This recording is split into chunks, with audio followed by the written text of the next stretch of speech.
నేను మీ అలీ హుస్సేన్ అడ్వకేట్. ఈరోజు మన సబ్జెక్ట్ భార్య ఏ కారణాల ద్వారా భర్త నుంచి భరణాన్ని పొందవచ్చు.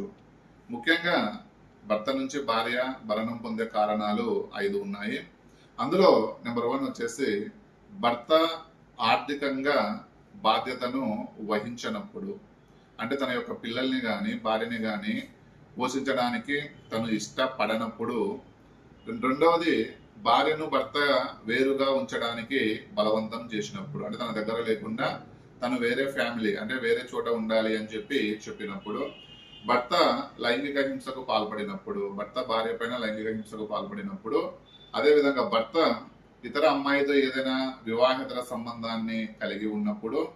అదేవిధంగా నెంబర్ 5 వచ్చేసి భార్య భర్త నుంచి విడాకులు పొందాలి అనుకున్నప్పుడు. ఈ 5 కారణాల ద్వారా భార్య భర్త నుంచి భరణం పొందే అవకాశం ఉంది అని చట్టం మనకు చెప్తుంది.